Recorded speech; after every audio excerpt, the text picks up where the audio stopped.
Hello friends, সকলকে রত্নাস কিচেনে স্বাগত। আজকে বানাবো ম্যাগি পিৎজা। তো পুরো রেসিপিটা অবশ্যই আপনারা দেখবেন। আর ইনগ্রিডিয়েন্টস আমি কী কী নিয়েছি আমি বলে নিচ্ছি। একটা ম্যাগি নিয়েছি, আর নিয়েছি পেঁয়াজ কুচি, অল্প মশলা নিয়েছি, একটা ডিম নিয়েছি, আর নিয়েছি একটা চিজের পাতা, নিয়েছি গোলমরিচ গুঁড়ো, আর নিয়েছি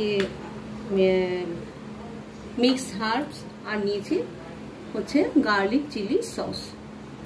একটা বোল দিয়ে বসিয়ে দিচ্ছি, দিয়ে দিচ্ছি জল, তার মধ্যে দিয়ে দিচ্ছি ম্যাগিটা একটু বয়েল করে নেব।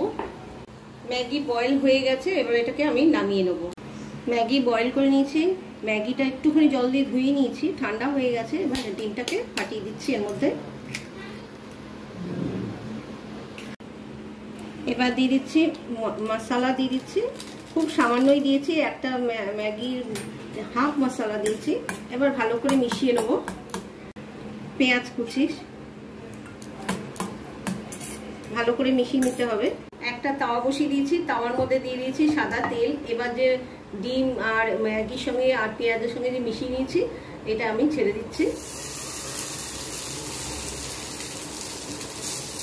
মোটামুটি একটুখানি সমান করে দিচ্ছি।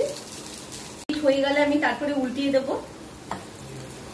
1 পিঠ হয়ে গেছে, আমি উল্টিয়ে দিচ্ছি। খুব সাবধানে করতে হবে। কি সুন্দর ফ্রাই হয়ে গেছে। এবার দিয়ে দেবো এই পেঁয়াজগুলো, যেগুলো বাকি পেঁয়াজ ছিল ওগুলো দিয়ে দেবো। যেরকম ভাবে পিৎজাতে যেমন করে সেরকম ভাবেই কিন্তু করবো। এখানে ভেজিটেবল দেওয়া যেত, যেমন ক্যাপসিকাম, টমেটো, এগুলোও দেওয়া যেত, তো আমি আর দেইনি। আপনারা চাইলে দিতে পারেন অবশ্যই।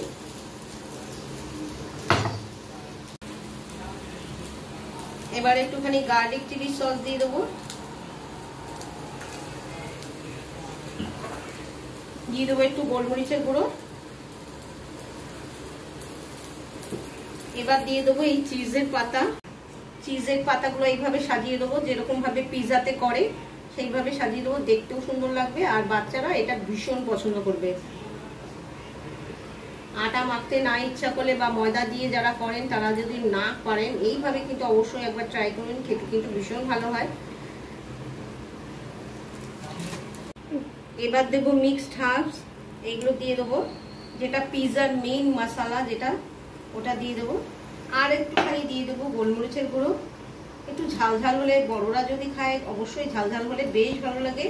হয়ে গেছে সব দেওয়া। আমি একটু ঢাকা দিয়ে আঁচটাকে কম করে এটাকে কুক করে নেব। ঢাকা খুলে দিয়েছি, সুন্দর কিন্তু মেল্ট হয়ে গেছে, দেখতে কিন্তু অসাধারণ লাগছে। জানি না আপনাদের কেমন লাগছে। যদি ভালো লেগে থাকে অবশ্যই কিন্তু লাইক দেবেন কিন্তু। আর আমি এবার পরিবেশন করে দেখাচ্ছি কেমন লাগলো আমার এই রেসিপি। যদি ভালো লেগে থাকে অবশ্যই লাইক দেবেন, আর বেশি বেশি করে শেয়ার করবেন। প্লিজ শেয়ার করতে, লাইক দিতে কোনো কিছুতেই আপনাদের পয়সা লাগে না। প্লিজ প্লিজ এইটুকু আমাকে সাহায্য করবেন। আর যারা সাবস্ক্রাইব করছেন না, প্লিজ সাবস্ক্রাইব করে আমার পাশে থাকবেন। ভালো থাকবেন, সুস্থ থাকবেন। বাই।